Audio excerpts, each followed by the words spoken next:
Before watching the video, don't forget to subscribe the channel and enable bell notification to never miss an update from us. Hello everyone, this is Ashima Shukla and you're watching us on Entry channel. In this video, we're going to talk about daily news events which have occurred and have been important for the examination perspective. So this is a filtered form for all of you where you can find all the news events. For all those who want to take quiz and questions on current affairs, you can download Entry app which is on Google Play Store. So from Play Store, you can download this app and you'll find daily quiz over there so that you can practice the questions alongside. Right, so let's begin with the news events. The first one being 20th Amendment of Sri Lankan Constitution. So recently, Sri Lanka has amended the constitution in which the powers of president have been expanded or increased and the president's immunity. So basic thing is that in the new amendment, president is going to be more powerful of Sri Lanka now, right? So what are the amendments? First of all, the power to dissolve the parliament after 2 years and 6 months. So dissolution power has been given to president. That is, if president finds that the government which has been formed is not capable of running or is not running properly, then it can dissolve the parliament. But initially, it has to run for 2.5 years or 2 years and 6 months. So after that, the president has a right to dissolve the parliament as well. Now, apart from that, president can appoint any person to the government office without having the need to get consent from the members of parliament or the cabinet. So earlier it was that if any appointment is going to be happening, then there has to be approval from the members of parliament and the party and the government. But now, over there, the president's power have been increased to this extent that any person can be appointed to the government office without getting any consent from the parliament members. Also, president can hold any ministries and also appoint and fire ministers. That is, any ministry of the government can be taken by president under his control, and he can also fire the important ministers, that as we say as union ministers, right? Now, why was this introduced? Why so many powers have been given? So that there have been a lot of situations where the tussle has happened between the president and prime minister, or the government and the president. So there should be someone to take control, because not running properly can be an issue which has occurred in the last year. So that is why this new 19th amendment had come over here. What is important, apart from what pointers have been given, is that who is the current president of Sri Lanka, because now the president has got the powers. So who is the current president? That comes as Gotabaya Rajapaksa. Gotabaya Rajapaksa is the current president of Sri Lanka, and the current prime minister is Mahinda Rajapaksa. Both of them are brothers. So Mahinda Rajapaksa is the prime minister current, and the current president is Gotabaya Rajapaksa. Both of them are important because recently in April itself, they had decided that the government had decided that they'll withdraw from UNESCO also. So a lot of decisions have been taken. Therefore, it is important to know at least about Sri Lanka, right? Apart from that, recently, president had introduced that the ban was there on dual citizenship in Sri Lanka. Also, there was not dual citizenship, so the ban on dual citizenship has been lifted now. That is, now people of Sri Lanka can have dual citizenship as well, right? This ban was also lifted by the president. All right, next one, defense canteen bans import of finished goods now. So all the fast moving consumer goods, liquor, durables, all the consumer durables, footwear, all these finished goods will not be taken by defense canteens anymore, and that aim is to make India Atmanirbhar. So to bring that Atmanirbharta Abhiyan on the move, defense has decided that all the imported goods are not going to be the finished ones, right? So what is going to happen is all the electric kettles, toilet brushes, switches, toasters, bags, all these were finished goods which were mostly taken from China. So banning this finished goods brings out the fact that we are banning the Chinese accounts. right? Now, the government of India has recently diluted the offset policy also in the defense procurement based on the report submitted by Comptroller and Auditor General of India. First, we're going to have a look at what is offset policy, and then we're going to look at who is the Comptroller and Auditor General. Offset policy was basically for the foreign entities, and that was that whenever any foreign entity of any company outside India invests in the defense segment of India, then they'll have to purchase something from India as well. That is, for example, if we take Rafale jets were taken from Russia, right? So when they were taken by India, if India is taking certain amount of finished products from Russia, then Russia also has to take certain finished products from India, right? Or it has to make in India, or it has to establish things in India, or set up the manufacturing unit in India. So something has to be done by the foreign entity when India is purchasing something from them. This was the offset policy. Now, this offset policy has been removed or diluted to a certain extent. And what is the dilution? And that is that only for bilateral. For all the bilateral ties which we make or which we make for bilateral issues, on those offset policy will not apply. Otherwise, if any country is investing, definitely if there's an FDI or something happening in defense, definitely offset policy is going to apply. But when it comes to bilateral ties, there's any bilateral relationship or an MOU or something signed, then this offset policy is not going to apply, or it's not a compulsion. Right. Now, if we talk about Comptroller and Auditor General of India, he was recently appointed. That is G.C. Murmu or Girish Chandra Murmu, who was the Lieutenant Governor of Jammu and Kashmir recently. Right. So he was there, and now he has been moved as the CAG of India in August 2020. Right. Now, if we talk about CAG, by which article is he established? That is Article 148. Sorry. Article 148 is the one which establishes the position of Comptroller and Auditor General of India, and that is appointed by the President of India. Right. Moving forward, G20 Anti-Corruption Working Group has been formed, which is established in June 2010 at Toronto Summit. And now recently the meeting was organized, and that was by Saudi Arabia.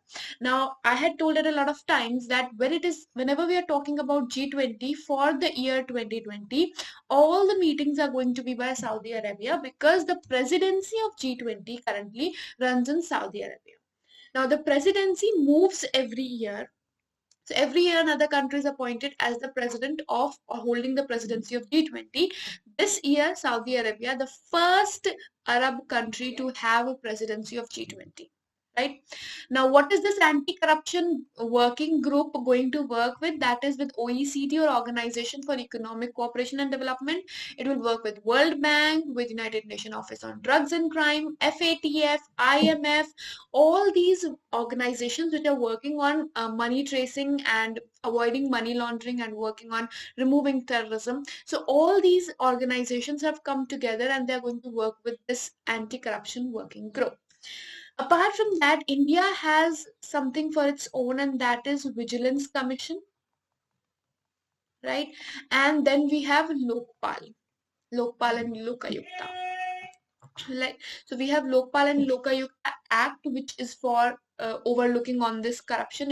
It's an anti-corruption ombudsman, and then we have Vigilance Commission, which also works on the same purpose. So that is for India.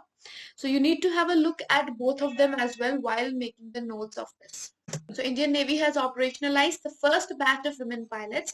The first batch consists of 3 women, basically Lieutenant Divya Sharma, Lieutenant Shivangi, and Lieutenant Shubhangi Swaroop. All these 3 have been appointed or been put up at the Southern Naval Command of Indian Navy at Dornier Aircraft in Kochi. So now, first thing that we need to know is, where is Dornier Aircraft at right now? Second of all is, where have these 3 women been appointed? But third and the most important question is the name of these 3 wonderful women. Right. Next, in 2015, before 2015, combat roles were not allotted to women, or women were not allowed for combat roles. In 2015, this restriction on women that they will not be taking any combat role, that has been lifted. Apart from that, another news that we need to have a follow-up on is the Supreme Court decision that in army, women are going to have a full service commission now. Earlier, it was a short service commission of 15 years only. So if any woman was appointed, they were supposed to be there only for 15 years.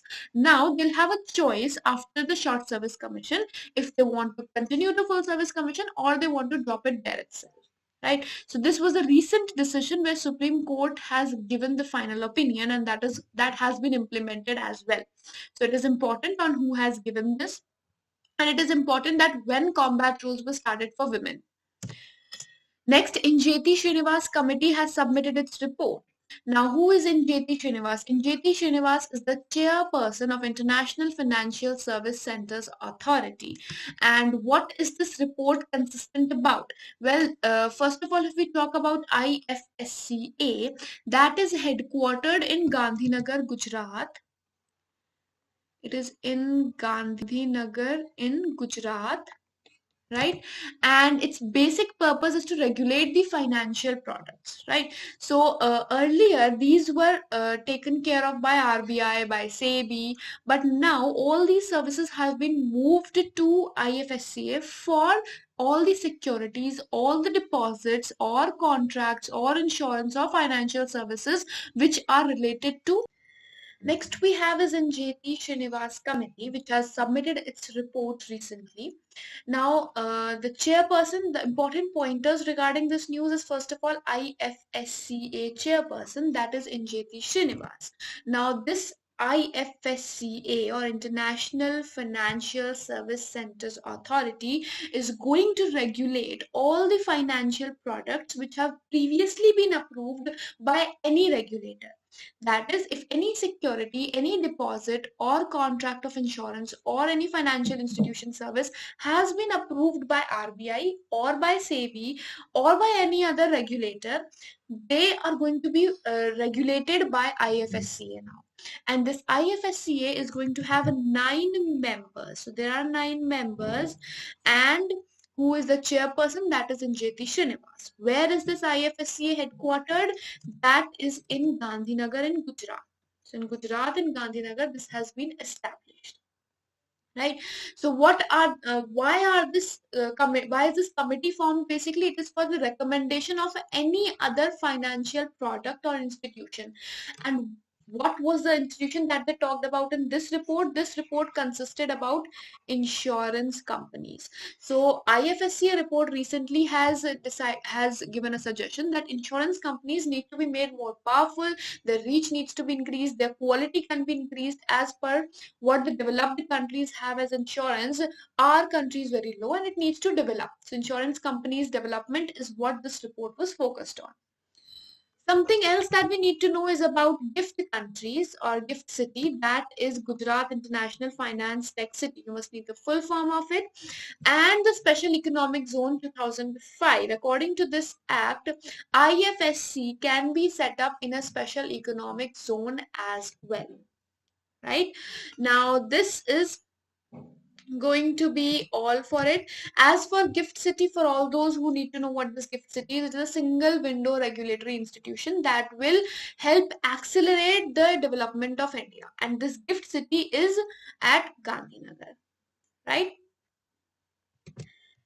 Now, Credit Suisse Global Wealth Report. Credit Suisse is a Switzerland-based company, financial company, which gave a global wealth report for all the household wealth.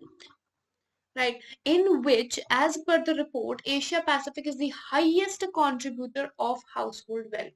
Maximum household wealth comes from Asia Pacific region.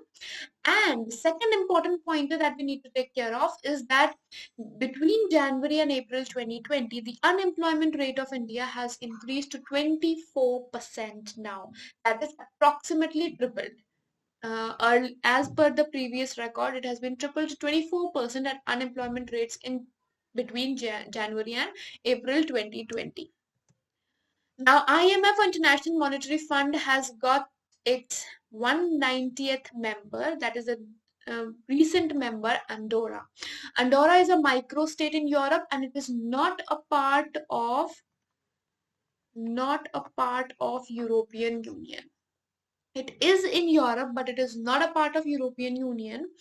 And what we need to know first is about Andorra, that its capital is Andorra la Vella, and the Prime Minister is Xavier Espot Zamora. Currency is euro, just as in Europe, European countries have, but still it is, I'm repeating, it's not a part of European Union. IMF headquarters are in USA, that is in Washington. It's in Washington, USA, and MD is Kristalina Georgieva. If we look at the map location of Andorra, you'll see it is on one side it has France and the other side it has Spain, right? Next, UNESCO's Intergovernmental Coordination Group of Indian Ocean Tsunami Warning and Mitigation System ICGIOTWMS has constructed an Indian Ocean-wide mock tsunami drill IO Wave 2020. IO Wave stands for Indian Ocean Wave. Indian Ocean Wave 20. And what was this drill about? Basically, in this drill, they check everything from your communication level to the preparation level. Everything is checked up. But due to COVID, this time, in this, only communication channels were drilled upon. So only communication channels were worked upon because of COVID and distance maintaining and sanitation and safety. Only communication channels were checked upon. Right now, Indian Army War Memorial has recently been called the Joginder War Memorial, inaugurated at Bamla in Arunachal Pradesh. Now, when we talk about this war memorial, first of all, you must know where is Bamla and where was this recently brought up. Second of all, when it has been named after some person, then who is that person? So if we talk about this person, Joginder, so Joginder is a Paramveer Chakra awardee. Posthumously, he was given this award from Sikh regiment, right? And he was a CO in 1962 Sino-China War. Right? He handled approximately 50 Chinese men alone or army members alone. Now, if we talk about the other part of it, that is Arunachal Pradesh. Now, Arunachal Pradesh is one of the most sought after place by China. Over there, we have a certain boundary lines that we need to have a look upon. One is Johnson line. Johnson line is the one which was proposed in 1893. In 1893, Johnson line was created. At that time, Britishers were there, and under British rule, this Johnson line was established. Right? And apart, so what China wants is that they want this line to be the used one. Right? It considers this line as the correct international border. Then we have his McDonald line. McDonald line that was in 1893 again. It was in 1865. This was in 1893. So in 65, Johnson line was proposed, which China accepts. McDonald line in 1893, which is again accepted by China. Next one which we have is McMahon line. McMahon line is the one which runs from Bhutan to Talu Pass, and this is considered illegal by China. China does not accept this line, right? And then when I talked about Tulu Pass, you should know about Tulu Pass. It is a tri-junction between India, Tibet and Myanmar. India, Tibet and Myanmar. So Johnson and McDonald line, both by British India, both of them accepted by China. Then we have McMahon line, which runs from Bhutan to Tulu Pass. Tulu Pass, if we talk about, that is a tri-junction between India, Tibet and Myanmar. Next we have is about all the border sharing states that can also be asked. So border sharing states of China being Arunachal, Uttarakhand, Himachal, and Sikkim. These are the states which are bordering. Now, since Jammu and Kashmir has been divided, so Ladakh Union Territory shares international border with China. So here we have Ladakh. then we have Himachal, we have Uttarakhand, and then we have Sikkim, right? This. All right. Moving forward, 2020 Brunel medal has been given for excellence in civil engineering, and that has been given to Mangdechu hydroelectric project. Now, this hydroelectric project was developed by India. Well, India has also contributed to it, and it is in Bhutan. It has been built for Bhutan, and it is India-Bhutan friendship project.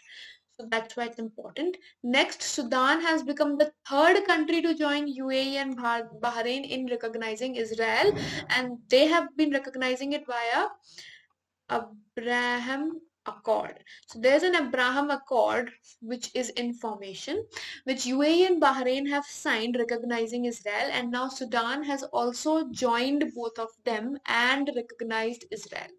This is an important international current affair. Then we have a Lebanon news, that is former Prime Minister Saad al-Hariri has been named as the new Prime Minister by the President Michel Aoun. Now Lebanon capital is Beirut. What is important is in Beirut there was a blast. After that the Prime Minister resigned, then the President resigned, then the Prime Minister, the new appointed Prime Minister also resigned. Why? Because of their incapability, as they find themselves incapable. Now, finally, after a lot of ups and downs, another prime minister has been appointed, Saad al-Hariri, and the new president is Michael Aoun. So you must know about it because of the lots of ups and downs that have happened. Then Israel is going to establish water attache in India, and this is going to be established in their embassy. Apart from that, they are also planning to build a northeast segment. So they are trying to establish a council in northeast side to show that they are supporting the northeast as well. Apart from that, Israel has also formed a center of excellence for high quality vegetables in Meghalaya.